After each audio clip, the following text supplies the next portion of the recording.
마태복음 2장 1절부터 18절 한 절씩 교독합니다. 헤롯 왕 때에 예수께서 유대 베들레헴에서 나심에 동방으로부터 박사들이 예루살렘에 이르러 말하되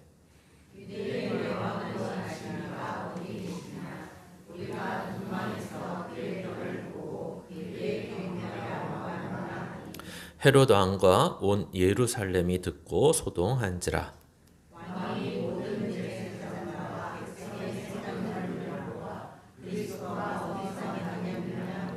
이르되 유대 베들레헴이오니 이는 선지자로 이렇게 기록된 바.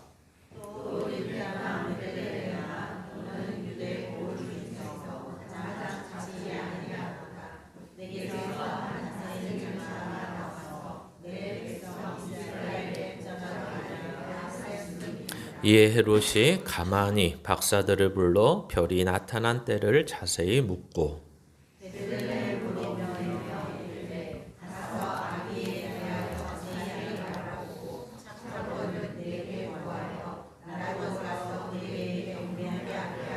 박사들이 왕의 말을 듣고 갈새 동방에서 보던 그 별이 문득 앞서 인도하여 가다가 악이 있는 곳 위에 머물러 서 있는지라.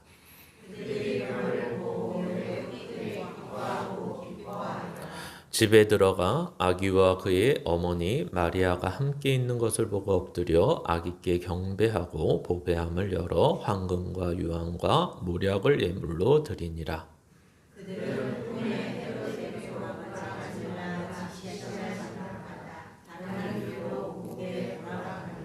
그들이 떠난 후에 주의 사자가 요셉에게 현몽하여 이르되 헤롯이 아기를 찾아 죽이려 하니 일어나 아기와 그의 어머니를 데리고 애굽으로 피하여 내가 내게 이르기까지 거기 있으라 하시니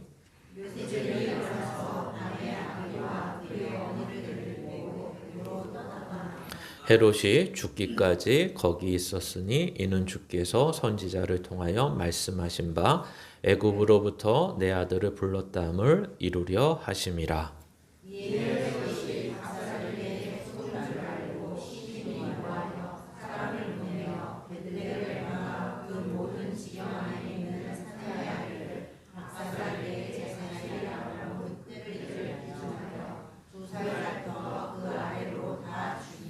이에 선지자 예레미야를 통하여 말씀하신 바 라마에서 슬퍼하며 크게 통곡하는 소리가 들리니 라헬이 그 자식을 위하여 애곡하는 것이라.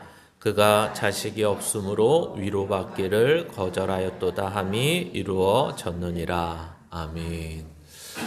이 오늘 말씀의 제목은 이상한 생일 잔치입니다. 뭐 매번 겪는 또 매번 지내는 생일이지만 좀 이상하다라고 느끼실지 모르겠습니다. 뭐 이상한 이유는 굉장히 많이 있습니다. 일단 우리가 생각해 볼 때 주인공이 과연 누구일까라는 거죠. 오늘도 이제 교육부에서 있다가 어린아이들 우리 뭐 어린아이라 말할 수 없죠. 우리 혜든이서부터 우리 하영이, 혜윤이까지 이제 선물을 준비했다 그러는데 뭐 주인공은 예수님인데 왜 애들이 받아야 되나 하는 생각도 들고 그러나 줘도 주면 좋으니까 주면 좋은데 과연 주인공이 누굴까라는 것입니다. 그리고 또 하나는 가장 큰 궁금증은 그거죠. 왜 성경은 예수 그리스도의 보통 말할 때 이제 탄생이라고 말하는데 이 말은 조금 어떻게 생각하면 맥락 속에는 좀 어폐가 좀 모순적인 표현이기도 하고 또 그렇다고 해서 틀린 표현은 아니고 하는 애매모호한 단어입니다. 왜냐하면 예수 그리스도가 인간의 방법으로 이 땅에 태어나셨기 때문에 그걸 높임말로 낮은 말로는 생일이지만 보편적인 말로 높임말로 탄생 맞습니다. 그러나 이제 성경적으로 보면 예수는 이 땅에 탄생하신 게 아니라 내려오신 겁니다. 그걸 강림이라고 합니다. 또는 그 강림하신 것을 처음으로 이 땅에 육신의 몸을 입고 오셨다. 그래서 성육신 하셨다라는 표현도 쓰고, 또는 처음 두 번째도 있기 때문에 첫 번째 오셨다라는 표현으로 초림이라기도 합니다. 그러니까 분명히 한 여자로부터 이 땅에 육신을 입어 아기로 나왔기 때문에 탄생이라는 말은 맞지만 성경의 전체적인 맥락에서 보면 예수님은 태어난 게 아닙니다. 그렇죠? 우리 같이 태어난 게 아닙니다. 태어나는 방법으로 이 땅에 오신 것입니다. 그러니까 없던 분이 생명이 이 땅에서 새롭게 나왔다거나 하면 생일도 맞고 탄생도 맞는데, 원래 계셨던 분이 이 땅에 낮아진 육신의 몸을 입고 오셨기 때문에 그걸 그렇게 부르기는 조금 어폐가 있다라고 말씀을 드리는 것입니다.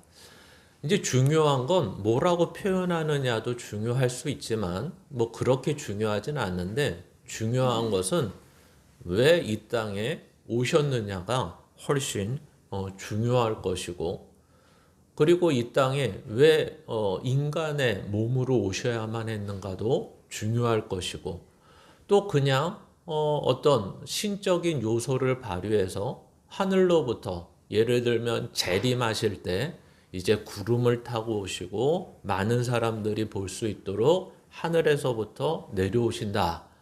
이렇게 초림도 하시면 드라마틱하고 기적적이고 많은 사람들이 보면서 야, 우리의 구세주가 오셨네 라고 볼 수도 있었을 텐데, 마치 숨겨진 모습처럼, 감추어진 모습처럼 이 땅에 인간의 몸을 입고 오셨다라는 것입니다.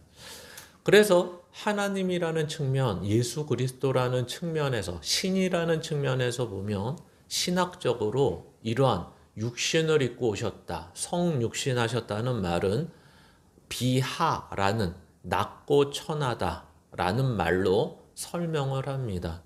그래서 인간의 몸이 신이 될 수도 없지만 신이 인간으로 온다는 것은 어떻게 보면 굉장히 비천한 몸으로 이 땅에 오셨는데, 마치 그것을 표현하듯이 우리가 잘 알고 있는 것처럼 구유에서 이 땅에 태어나셨다. 또는 다른 표현으로 하면 이 땅에 하나님이 내려오셨는데 육신의 몸을 입고, 근데 그게 말구유에 내려오셨다. 이렇게 표현할 수 있을 것입니다. 이렇게 길게 설명하는 이유는 단 한 가지입니다. 성경은 이것을 기념하라고 한 적이 없기 때문에 그렇습니다. 그 이유는 금방 말씀드린 것처럼 탄생이 아니기 때문에 그렇습니다. 그리고 요한복음식으로 얘기하면 이 예수 그리스도께서 이 땅에 오셨을 때 그가 참빛인지 아무도 몰랐기 때문에 그렇습니다. 그러니까 감추어져 있고 드러나 있지 않은 것을 굳이 나타낼 필요도 없고, 그 다음에 아까 말씀드린 것처럼 예수 그리스도가 이 땅에 태어난 것이 아니라 내려오신 것이기 때문에 그가 생일이 며칠인지가 중요하지 않은 거죠. 그분은 창세 전부터 계신 분이기 때문에 생일이라는 개념이 없기 때문에 그렇습니다.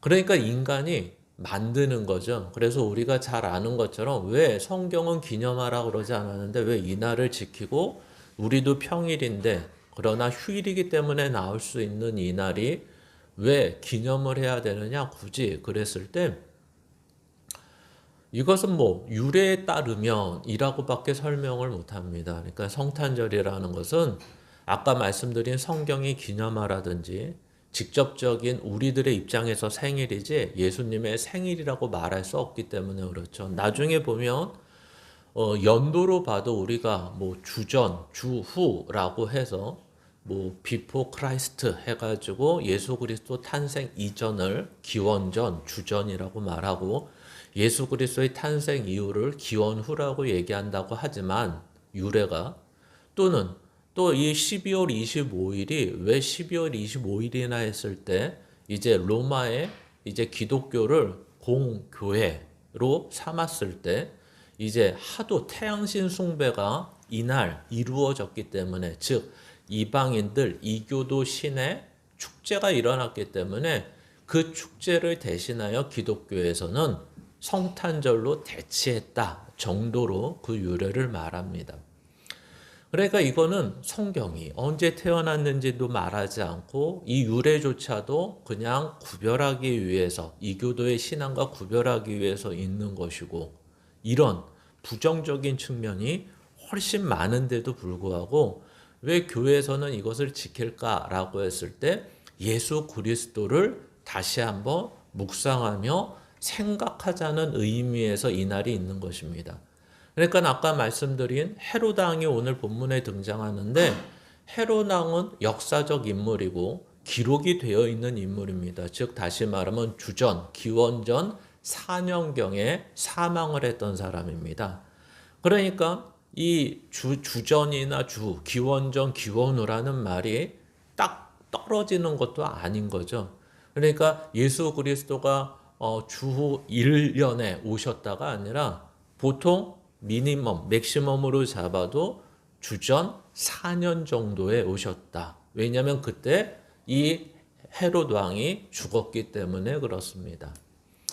그러니까 한 4년 전 치고 지금 2025년 정도 됐고, 그러니까 예수님의 이러한 기록 자체가 좀 차이가 있고, 그 다음에 분명히 베들레헴에 있고 다른 복음서에 보면 양칠 때 오셨고 또 이 별이 있을 때 왔는데, 이 별은 특별히 어떤 별인지 모르기 때문에 추측할 수 없지만 이 중동 지역, 이 팔레스타인 지역, 이 이스라엘이 있었던 베들레헴 지역은 시대가 2000년이 지나서 얼마나 바뀌었는지 모르지만 대략 3월부터 9월 사이에 양을 칩니다. 그러니까 실제로 만약에 어떤 예수 그리스도가 마리아를 통해서 이 땅에 나온 날을 기념하기 위해서라면 적어도 3월에서 9월 사이에 생일을 정해서 나왔어야 되는데 그런 것이 아니라는 것입니다. 그러니까 성경은 정리를 하자면 이 땅의 생일이라는 개념으로 설명하지 않는다는 거죠, 원래가. 즉 다시 말하면 나중에 결론에서도 한 번 더 말씀드리지만 이 땅에 내려오신 것입니다. 강림하셨다라는 한자 표현을 할 뿐입니다. 그래서 생일이 언제냐, 진짜 역사적인 기록이 맞냐 틀리냐를 따질 필요가 없음을 한번 주의하여 설명을 드리고 오늘 본문으로 들어가려고 합니다. 그래서 오늘 본문은 아까 잠깐 언급한 것처럼 요한복음에 의하면 이때까지 자기가 구세주다, 자기가 빛이다 라고 한 인물들이 꽤 많았는데 이제 세례 요한이라는 사람이 나와서 등장해서 이제 참빛이 우리 가운데 왔으나 세상은 알지 못한다 라는 것으로 말하고 있고, 그래서 세상이 알지 못해서 이제 세례 요한이 회개하라, 천국이 가까이 왔다라는 예수 그리스도의 초림, 다시 말하면 이제 예수 그리스도가 이 땅에 오심으로 종말이 시작되었으니 다들 구원을 받아야 된다라는 말로 시작을 하는 것입니다. 그런데 오늘 마태복음은 그것으로 시작이 되지 않고 오히려 들춰져서 아는 것처럼 시작을 한다는 거죠. 그게 바로 동방박사의 등장입니다. 이 동방박사는 특별히 어떤 사람들인지 정확히 알 수는 없습니다. 그러니까 이 말에 의하면 이스라엘 동쪽에 있는 어떤 박사, 여기에서 박사는 점성술가도 될 수 있고 무당도 될 수 있고 학자도 될 수 있고, 정확히 이 박사라는 말의 어원을 따져보면 그 시대 2000년 전에 박사라는 말이 정확히 무슨 뜻으로 쓰였는지는 알지 못하지만 이런 여러 가지 뜻으로 쓰였고, 이 사람들은 적어도 별의 흐름이라든지 별을 관찰하는데 뛰어난 사람이었음을 알 수 있습니다.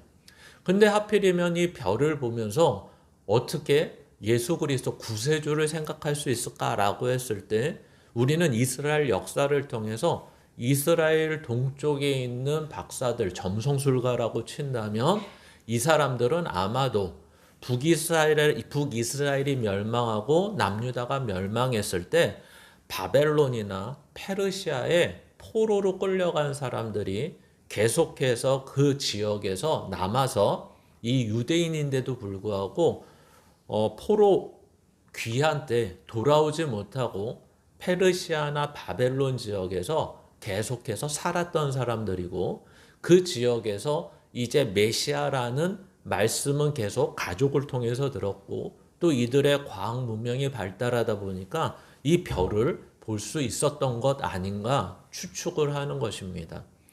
그런데 재미있는 것은 이런 거죠. 이들이 이제 별을 보고 오는데 혹시나 이 사람들도 정확치 않으니까 이제 유대인을 지배하는 헤롯 왕에게 이 사람들이 방문을 하는 것입니다. 근데 헤롯 왕은 유대인이 아니고 이방인입니다.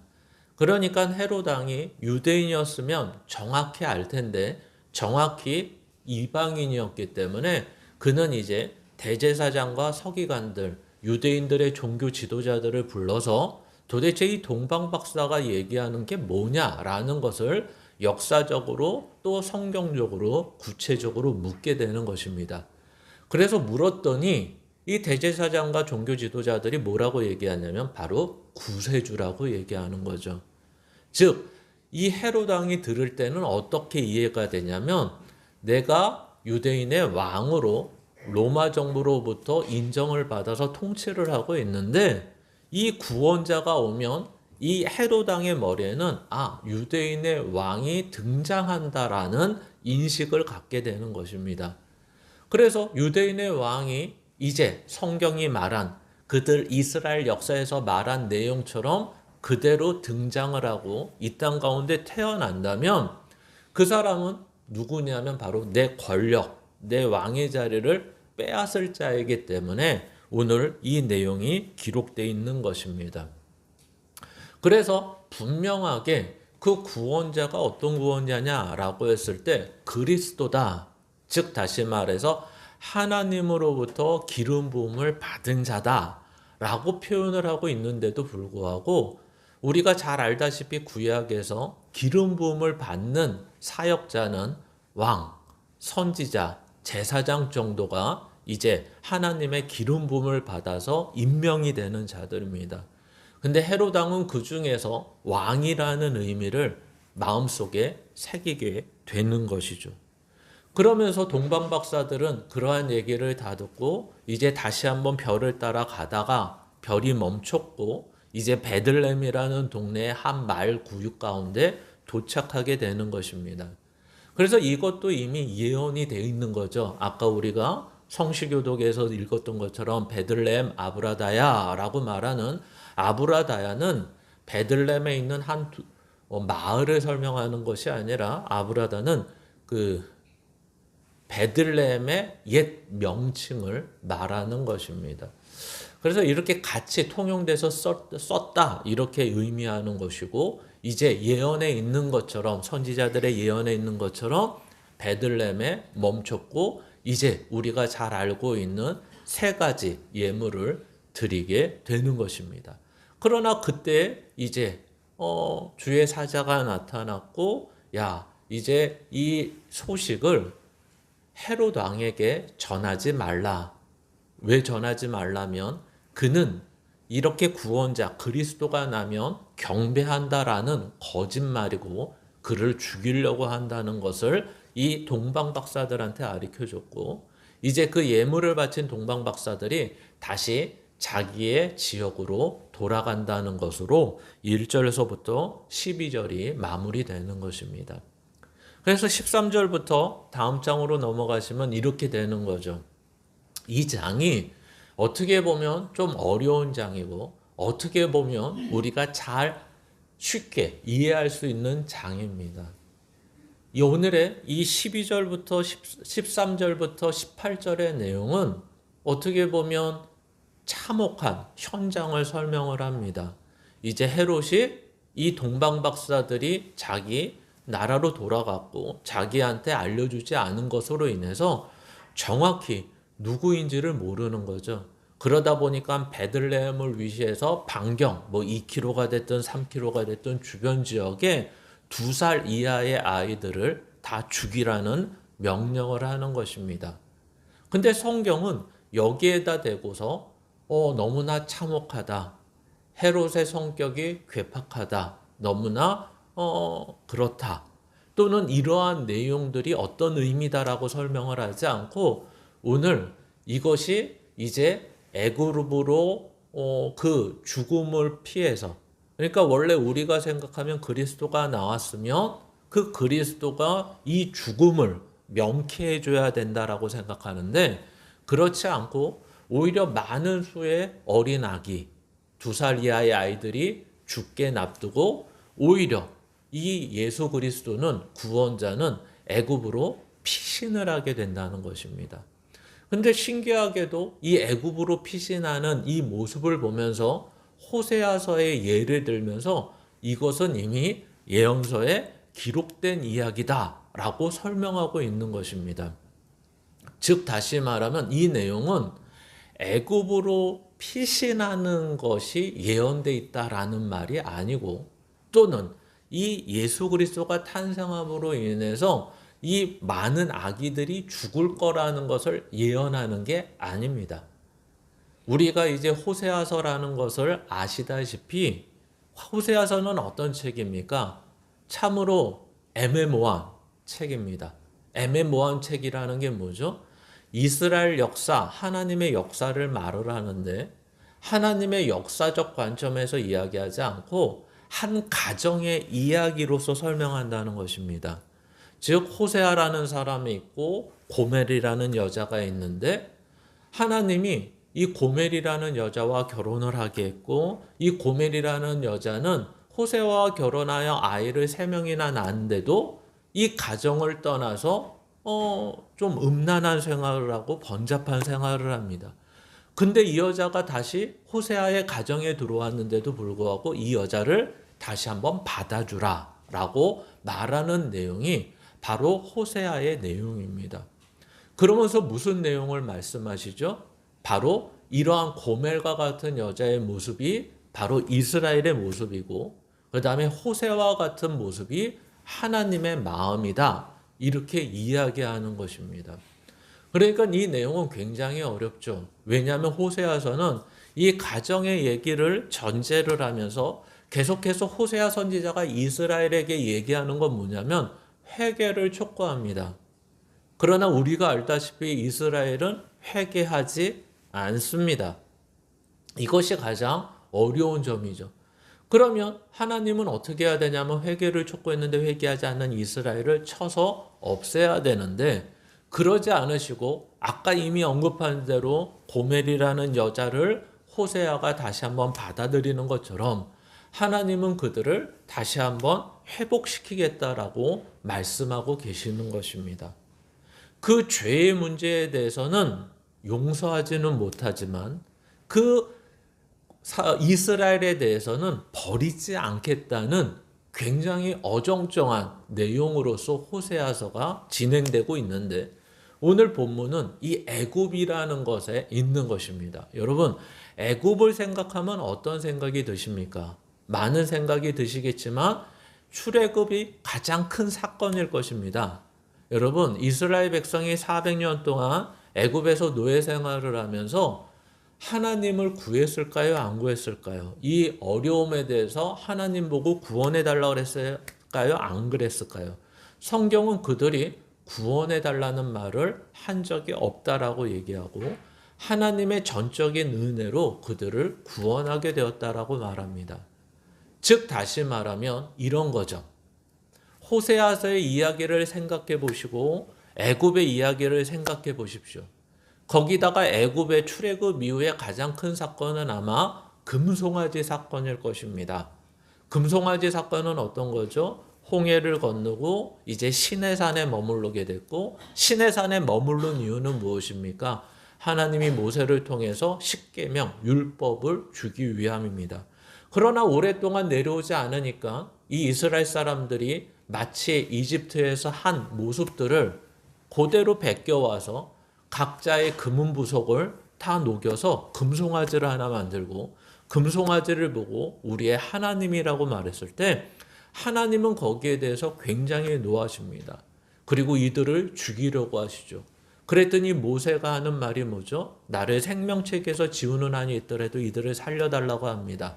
근데 그들을 살려줄 수 있는 내용이 무엇일까요? 라고 했을 때 바로 이런 내용입니다. 아까 금방 말씀드린 이들을 애굽에서부터 구원했을 때 이들이 자격이 있고 조건이 있고 정직하고 하나님께 구원을 원했고 하나님의 사람이었기 때문에 구원하셨습니까? 아니면 하나님의 사랑과 하나님의 전적인 은혜로 이들의 죄악과 상관없이 구원하셨습니까? 라는 내용이 이제 모세가 하나님께 말씀하는 내용의 가장 핵심적인 내용입니다.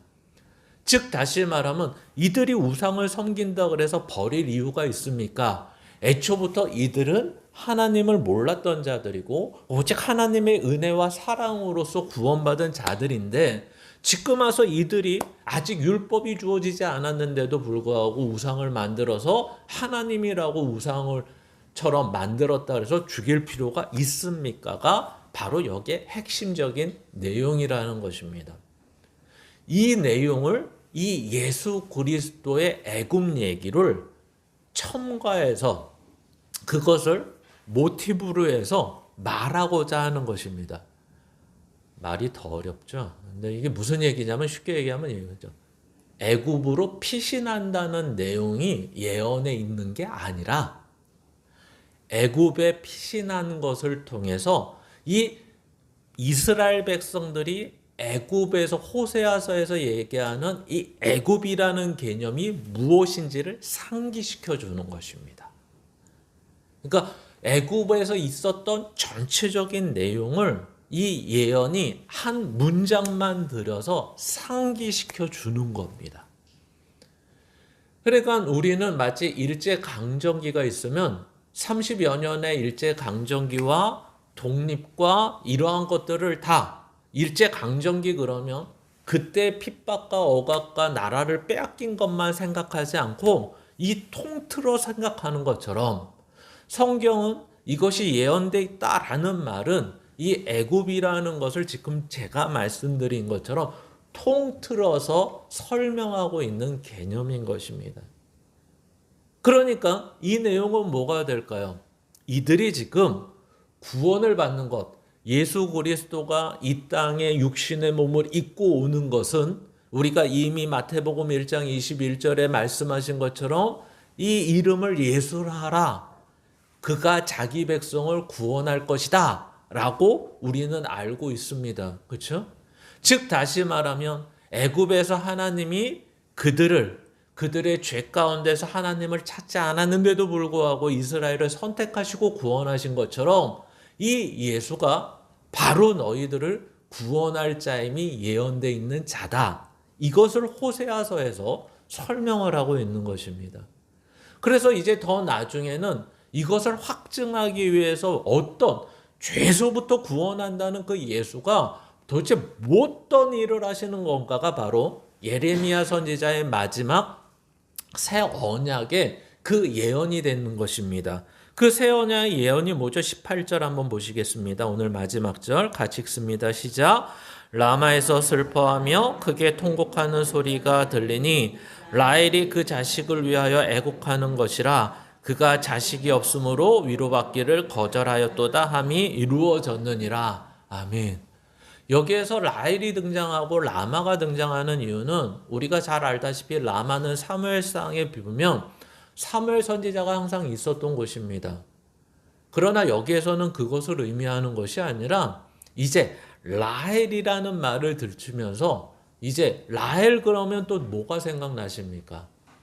그러니까 우리가 성경적인 폭을 넓히지 않으면 이 표현이 이스라엘 사람들에게는 확 와닿는 표현인데 우리에게는 와닿는 표현이 안 되는 거예요. 라헬을 말을 하는 것은 바로 야곱의 둘째 부인, 그렇죠? 레아 언니가 첫째 부인이었고 둘째 부인이 라헬이죠. 물론 부인이 여러 명 더 있습니다. 그러나 이제 본초로 뭐 애매하죠, 이것도. 그러나 여기서 라헬을 얘기하는 것은 몇 번째 부인이냐도 중요한 것이 아니라 라헬을 통해서 요셉과 베냐민이 났고, 그러니까 요셉을 통해서 나중에는 이 야곱의 계보, 야곱의 유산, 야곱의 족보 계통이 어떻게 가냐면 에브라임과 므낫세로 가는 거죠. 그러니까 그러니까 이게 쉽게 얘기하면 이게 쉬울지도 모르겠는데 12지파가 있지 않습니까? 12지파는 야곱의 자식의 이름으로 이루어져 있는데 이 12지파가 야곱의 자식으로 이루어졌는데도 불구하고 요셉 지파라는 건 없습니다. 그럼 요셉 지파가 없고 뭐가 있죠? 에브라임 지파, 므낫세 반지파라고 해서 이 요셉의 자녀들이 이제 호적상 야곱의 자녀로 들어가게 되고, 이래서 에브라임 지파가 있고 므낫세 지파가 있게 되는 것입니다. 근데 나중에 이 에브라임 지파는 북이스라엘을 대변하는 지파가 되죠. 그래서 역대기나 열왕기에서 보면 에브라임아라고 말하는 것은 북이스라엘을 통칭해서 얘기하는 표현으로서도 쓰임이 되는 것입니다. 그러니까 여기서 말하는 라헬이 등장했을 때 이스라엘 사람들은 어떻게 이해가 되냐면 이런 거죠. 북이스라엘, 남유다. 이러한 하나님이 이러한 모든 이스라엘을 통치하시고 다스리는 가운데 어떤 일이 있죠? 이들은 예레미야서에 보면 회개하지 않는 모습이 계속 있고, 회개를 촉구하지만 회개하지 않으니까 하나님은 멸하시겠다라는 말이 계속해서 있습니다. 그러나 예레미야 31장이 기억하시는 분들은 기억하시지만 이 31장에서 가장 중요한 것은 바로 이제 새 언약을 너희에게 준다는 것입니다. 우리가 호세아서나 많은 선지서 이런 데서 설명하다시피 또 이스라엘 역사 가운데 봤다시피 이 이스라엘이라는 나라는 계속해서 범죄하였고, 그 범죄하였으나 회개하지 않았고, 회개하지 않았으나 하나님이 버리지 아니하셨던 나라라는 것입니다. 그러다 보니까 나중에는 예레미야서에 보면 31장에서 가장 중요한 건 바로 너의 새 언약을 주는데, 그 새 언약의 내용은 회개하라는 촉구나 죄에서 돌이키라는 촉구가 아니라 내가 너희의 마음, 너희의 속마음, 너희의 속사람을 변화시키는 게 내가 하겠다라는 것이 새 언약으로 등장하는 것입니다. 그러면 그 사람의 죄성, 죄된 마음을 변화시키는 유일한 방법은 뭘까요?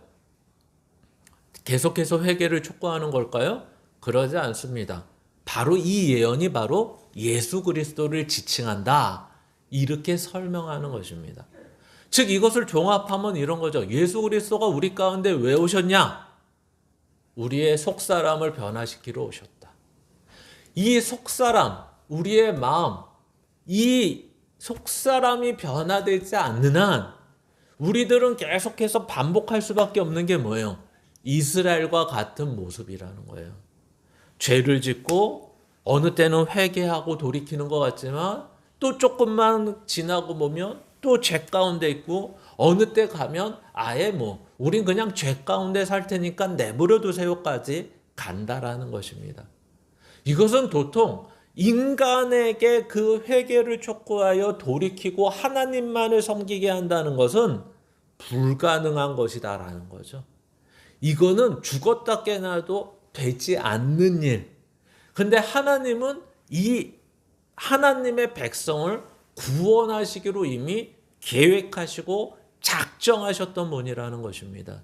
그러니까 이들을 구원하는 유일한 방법은 뭐예요? 하나님의 전적인 은혜, 전적인 사랑으로 말미암아 이들의 속사람을 변화시켜야 되는 것입니다. 그랬을 때 이들이 진정 변화되는 데까지 가능하다. 이것이 하나님의 구원의 계획이라는 거죠. 그러니까 이 내용을 종합해서 설명하면 이런 거죠. 너희 봐라. 너희는 옛날서부터 한 번도 하나님의 마음에 든 적이 없다. 하나님의 마음에 든 적이 없는 이유가 뭐냐? 바로 너희의 죄 때문이다. 이 죄가 너희를 사로잡고 있는 동안 인간은 스스로 또는 하나님이 도와준다고 해서 구원받는 자가 아니다. 이 얘기를 하는 거죠. 그래서 이제 하나님이 너희들을 향해서 종지부를 찍을 것이다. 그것이 누굽니까? 바로 예수 그리스도를 통해서 우리 가운데 주셔서 이 예수 그리스도가 죄의 문제를 해결할 뿐만 아니라 너의 속사람을 변화시키는 그 마음을 새롭게 하는 그 일을 바로 내가 육신의 몸을 입고 이 땅에 와서 할 일이었다. 이것이 오늘 이루어지는 날이다. 이렇게 얘기하는 것입니다. 그러니까 이날은 단순히 예수 그리스도가 생일이고 탄생되셔서 우리를 구원하기 위해서 오셨어요 라고 하는 정도가 아니라 이 날은 가장 확실하게 사실대로 얘기하면 예수 그리스도가 아기의 몸으로 이 땅에 하나님이 내려오셨어요. 이게 정확한 표현입니다. 그러니까 이것은 그래서 우리는 아무것도 이해할 수 없다는 거죠. 아무것도. 그러니까 박혁거세가 김수로 왕이 어디에서 태어났다는 거예요? 아래에서 태어나서. 그러면 거기에 다 손가락질 해야 된다니까요. 그렇죠? 쟤는 조류가 아니야? 쟤는 파충류 아니야? 쟤는 포유류가 아니네? 인간이 아니네? 이래야 되는 거죠. 근데 성경은 예수 그리스도가 하늘에서부터 어떤 30세 전후의 건장한 청년의 모습으로 구름 타고 내려오셨다. 이렇게 하지 않는다는 거예요. 그러면 우리는 그것을 보고 다 뭐라고 손가락질 할까요? 손오공 아니야? 이러겠죠. 예수라고 말하지 않고 손오공 아니야? 이러겠죠. 그러니까 우리는 이렇게 내려와도 경배하는 자가 있든 아니면 손오공이라고 손가락질하는 사람이 있든 할 텐데 성경은 그 신이 이 땅에 내려오는데 그 계획과 지혜를 가지고 하나님의 뜻을 가지고 이 땅에 가장 인간된 모습으로 오셨다라는 측면에서 마리아를 통해서 낳았다라고 말할 뿐이라는 것입니다. 그것을 우리는 그렇게 쓰여 있는데 그것을 보고 뭐라고 읽냐면 이 땅에 내려오셨다라고 읽는다고요. 그거를 이 땅에 태어나셨다라고 읽질 않는다고요, 우리는. 이거는 어떻게 보면 세상이 우리를 속이는 것입니다. 어떻게? 아까도 이미 언급한 것처럼 창세 전부터 계신 분이 다시 태어날 수가 있습니까? 그럴 수가 없습니다.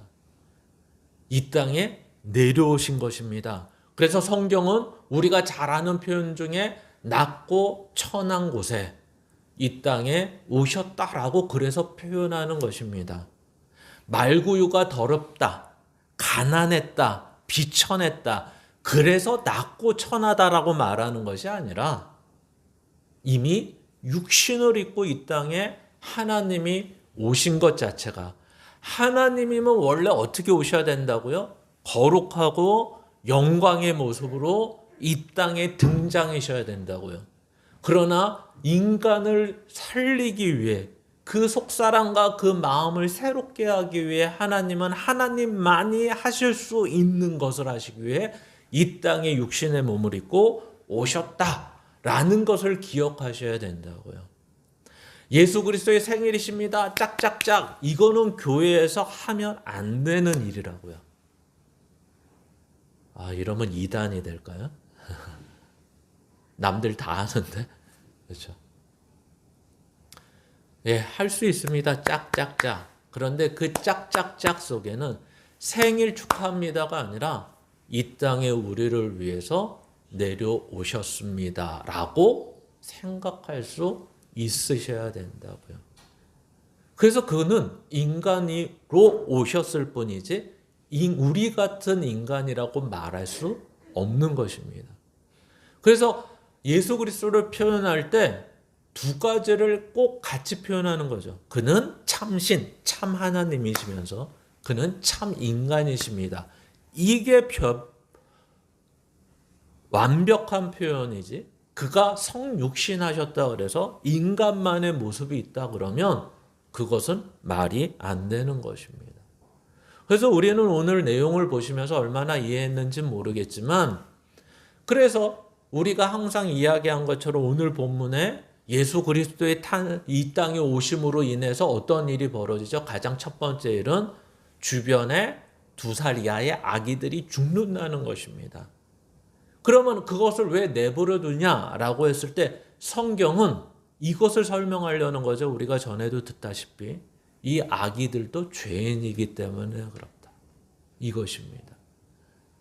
사망이 있다는 것은 바로 죄인이기 때문에 있는 것이라는 증거가 성경이 이야기하고 싶은 것입니다.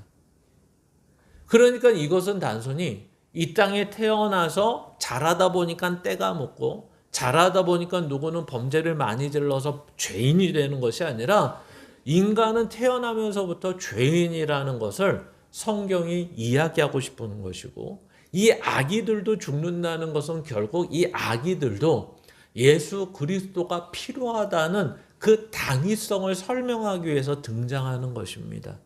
그래서 아까 말한 호세아서나 이러한 예레미야의 선지서에 의하면 바로 너희들의 스스로의 돌이킴, 이 아기들도 구원을 받을 수 있는데 그 구원은 어떻게 받는 거죠? 오직 하나님의 사랑과 은혜로만 선택된 모든 자들은 구원을 받는다는 것입니다. 그러니까 이런 건 아니죠. 악일에서 구원받는다. 또는 자기를 표현할 수 없는 지체장애자에서 구원을 받는다. 하나님은 가난하고 약하고 어려운 사람들을 항상 구원하신다. 이것은 아닙니다. 이 아기들도 구원받을 수 있다는 것은 하나님의 은혜와 사랑으로 말미암아 자기가 자기의 신앙과 믿음을 고백하지 못하더라도 오직 이 하나님의 사랑과 은혜로만 언제든지 구원받았듯이 오늘 그 예수 그리스도가 여기에 종지부를 찍을 것이다. 이 사람들, 예전에 아브라함이나 모세나 그 누구도 하나님의 사랑과 하나님의 은혜로 구원을 받았지만 이 구원의 조건은 뭐였냐면 바로 죄의 문제를 해결해야 되는 것이었는데, 이 아브라함과 모세의 구약에 있는 사람이나 그 신약에 있는 사람이나 지금 우리들 모두도 바로 이 예수 그리스도로 인하여 새 마음을 얻고 새롭게 되는 죄의 문제를 해결하신 분이 이 땅에 오신 것이다. 이렇게 설명하는 것입니다. 그래서 이 본문을 보면 첫 번째 이해는 이런 이해죠. 아까 말씀드린 것처럼 탄생이라는 말보다는 이 땅에 내려오셨다라는 말이 훨씬 성경이 표현하고 싶은 이야기입니다. 그러나 우리는 여기에서 초림이라 첫 번째 내려오심은 아까도 계속 반복해서 이야기하지만 이유가 무엇입니까? 죄에서 우리를 구원하기 위해서 오셨습니다. 여기에서 우리라는 것은 누구입니까? 바로 예전부터 하나님이 아브라함을 믿음으로 말미암아 구원했다는 그때부터 마지막 예수 그리스도가 재림하는 그날까지 그 사이에 있는 모든 사람의 죄라는 문제를 해결해 주시는 것입니다. 그리고 이 예수 그리스도는 왜 초림에서 내려오셨다라고 하고 탄생했다라고 말하지 않느냐면 육신의 몸으로 이미 계신 분이 이 모습으로 내려오셨다는 의미에서 설명하는 것이고, 그래서 이거는 새로운 탄생, 구원자의 탄생을 얘기하는 것이 아니라 이 땅에 내려오신 강림을 의미한다라는 것을 꼭 인식하고 기억하셨으면 좋겠습니다. 그래서 중요한 것은 뭐죠? 우리는 이런 거예요. 구약에 있는 사람들은 뭘 소망하며 살까요? 오늘 여기에서 보듯이 야, 우리에게 구원자가 올 거야. 선지자들이 얘기했어. 이것을 소망하며 살았다는 거죠. 근데 이제 우리는 뭘 소망하며 살아야 됩니까? 구원을 받는 것을 소망해야 됩니까? 아니요. 이 두 번째 얘기가 그래서 오늘 그 예수 그리스도의 오심을 기억하는 자들은 이제 무엇을 소망으로 살아야 되는가? 다음 장을 보시면 이런 거죠. 다음 장을 봐야 된다니까? 네, 다음 넘겨봐요. 네. 그래서 우리에게 오시는 것은 바로 이 재림이라는 것입니다. 아브라함과 모세가, 다윗이 많은 선지자들이 나의 구원자 그리스도가 오기를 소망했다면 우리는 그 소망한 그리스도가 이미 와 있고 오셨었죠. 그리고 이제 부활하여 하나님 보좌 우편에 함께 앉아 계십니다. 그래서 이제는 우리가 소망해야 되는 건 어서 오십시오. 다시 오십시오. 이게 바로 재림하는 예수 그리스도십니다. 근데 이 예수 그리스도는 이제 재림하시는 예수 그리스도는 어떤 분이시냐?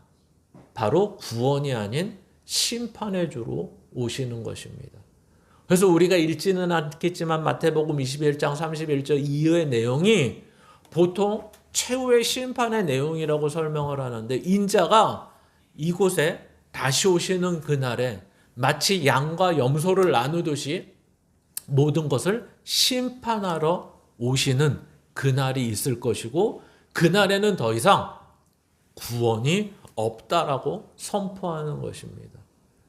그래서 그 심판은 어떤 심판이죠? 믿는 자들은 영생으로 천국으로 가는 심판, 영원한 천국으로 가는 심판이고 믿지 않는 자들은 지옥으로 가는 심판인 것입니다. 저번 때 어떤 목사님이 이런 얘기를 하더라고요. 요즘에 이 성경에 있는 내용 중에 우리를 향하여서는 영생을 얻는다, 천국의 백성이 된다, 이런 표현이 있는데 믿지 않는 자들에 대해서는 지옥에 떨어진다, 지옥으로 간다는 표현이 성경에 없다는 거예요. 왜 없을까요? 굳이 말하지 않아도 되니까. 가끔 이렇게 몇 년에 한 번씩 이게 무슨 주기설도 아닌데 미국의 복음주의 또 큰 대형 교회 이 설교하는 목사님들 중에 가끔 뜬금없이 이런 것들을 말을 해요. 자기가 오랫동안 복음을 전하고 성경을 봤는데 천국과 지옥은 없더라. 천국은 있을 수 있을지 모르는데 지옥은 없는 것 같더라. 이런 말들을 가끔씩 뜬금없이 몇 년에 한 번씩 대형교회 목사님들이 해요. 왜 그럴까요? 아까 이런 이유 때문에요. 지옥에 떨어진다는 말이 없대요. 하지 않는 이유는 뭘까요? 천국 아니면 천국에 가는 것 아니면 딴 데 가는 게 아니라 다 지옥에 가기 때문에 그렇습니다. 즉 성경은 지옥에 떨어진다는 말은 없어도 영원히 불이 타는 곳에서 머물게 된다. 영원히 고통 가운데서 머물게 된다. 그러니까 더 정확히 말하면 천국에서는 하나님과 영원히 함께 거하는 곳이 되는 것이고 지옥이라고 표현하는 데는 영원히 죽지 못하고 고통 가운데 처해 있는 곳을 말을 한다. 즉 다시 말하면 둘 다 영생을 하는 거예요. 고통받다가 지옥에서 죽는 게 아니라고요. 성경은 이 고통을 영원히 당하는 거예요. 그러니까 이 지옥의 무서움은 거기 있죠. 이 또 하나의 무서움은 어디 있냐면 이게 이 땅에서 선택되고 이 땅에서 버려지는 것으로 인해서 선택되면 천국에서 영원히, 버려지면 지옥에서 영원히 거하게 된다. 이것이 우리가 두려움으로 갖고 있어야 되는 내용이라는 것입니다. 그러면서 마지막으로 세 번째는 이런 거죠. 그래, 예수 그리스도가 처음에 이 땅에 내려오셨을 때는 구원을 이루기 위해서 오셨어. 이제 우리가 소망하는 것은 예수 그리스도의 다시 오심을 소망하는 거야. 그러면서 그 소망만 가지고 사는 것이 아니라 그 소망, 그 기다림 가운데 우리가 해야 되는 것이 있다라는 것입니다. 뭘까요? 바로 이 데살로니가 후서 1장 10절 한번 찾아보겠습니다. 빌립보서, 골로새서, 데살로니가 전후서 이렇게 되어 있습니다. 데살로니가 후서 1장 10절부터 12절입니다.